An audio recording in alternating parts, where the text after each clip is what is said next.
So we've covered a lot in the past couple of videos in terms of severe weather preparedness, how you can get your information, ways to receive alerts, etc., etc. Now, the one question that we get asked a lot on the page that's probably going to be a standalone video is going to be this video right here. It's going to be what you guys need in your severe weather preparedness kits. Now, you can Google these. You can find them pre-made on Amazon, at Walmart, Uline. If you want to get you have many options. Okay, some are cheap, some are more expensive depending on your budget, but overall you have many options. But the overall question is, what do I put in a severe weather safety kit?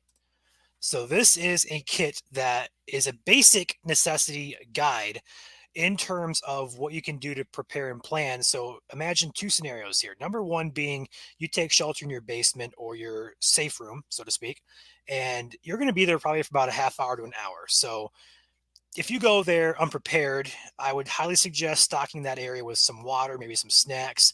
Maybe put like a few phone chargers down there as well for those of you who use both Apple and Androids or whatever phone you use. Put your cell phone chargers down there or wherever your safe room is at. Just have them easily accessible in that location. Doesn't also hurt to have a TV or a way to get warnings down there as well.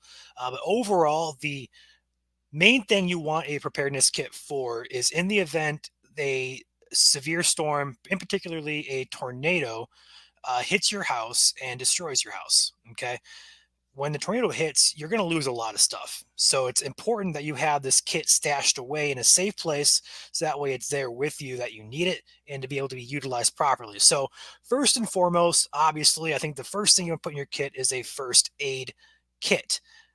Tornadoes happen, flying debris, it's just common sense here. First aid kit is going to help you in terms of not only yourselves, but in case your neighbors, or if you want to go out and help, if there's a tornado in your town, go ahead and help your neighbors out with your first aid kit. You're going to have one there right on hand. A second thing to have is a whistle, and that is to use in case your house is completely destroyed and you are buried underneath rubble.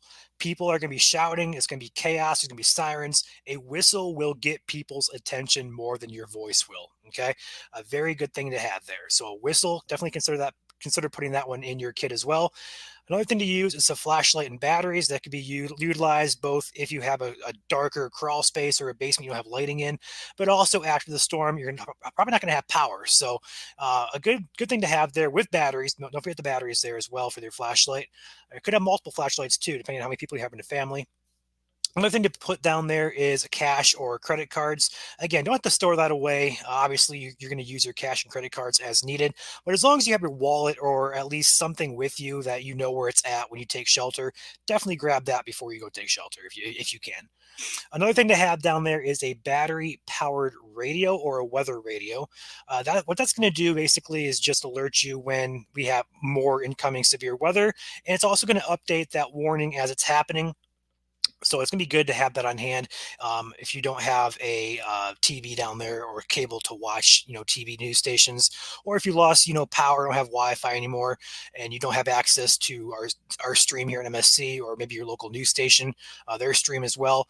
It's just going to help overall that you're going to know with that weather radio if there's still a warning in place. We mentioned it before. I mentioned it again. Cell phone charger, but again, a solar powered one is also not a bad idea. Again, if in case you lose power, it won't hurt to have that there. But when you take shelter, you most likely will have power there. So make sure you have a charger right down there for your devices, and also batteries for your flashlights as well. So another thing to put down there, and this is going to be important for the worst case scenario, is water and non-perishable food items. If you have pets, make sure you keep some extra pet food on hand as well for them, and do take them into consideration. But it doesn't have to be a long supply. I know this thing says 3 day supply. Just a few, like a 1 day supply, depending on how many people are in your family. A 1 or 2 day supply is going to be just fine. Put a gallon of water down there, maybe 2 gallons, and then get some snacks and stuff that's not going to expire, like canned food.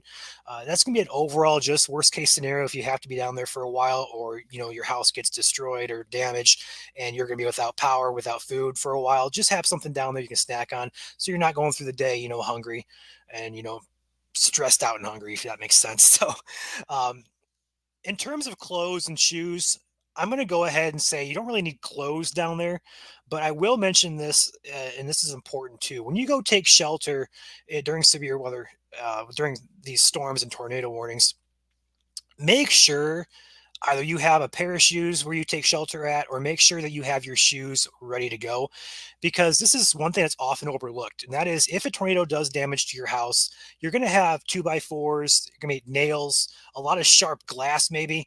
So you don't want to be walking on that with your bare feet or with socks on. Make sure you have shoes, preferably tennis shoes or boots. Don't get the flip-flops. They'll work, they're better than bare feet, don't get me wrong here, but you want to have some type of protection on your feet in case of the worst case scenario happening if your house or windows do get blown out or destroyed. Last thing you're going to need is your essential items. This is going to be anything from medication, your vitamins, anything that you use on a daily basis. It could be your morning coffee, your power shot, your 5 hour energy, anything that you utilize to keep yourself up and running. Make sure you have that on hand and make sure that's stashed away, or at least you have some extra on hand in case of the emergency. But that is your very basic kit. Now, we don't have any recommended kits that we, will link in the description. We can put some Amazon links for you guys.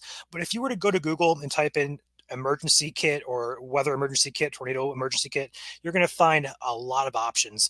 And this is just your basic essentials that the NWS recommends. This graphic was made from NWS Mobile down to our south. So shout out to them for making this graphic. But again, this is your very basic stuff. There are more advanced if you want to spend a little bit more money. You can Google it, you can find it yourself. But again, this is just your basics. With that being said, guys, this is the end of this video. We'll see you guys next time in severe weather preparedness series here on Michigan Storm Chasers. Stay safe, guys.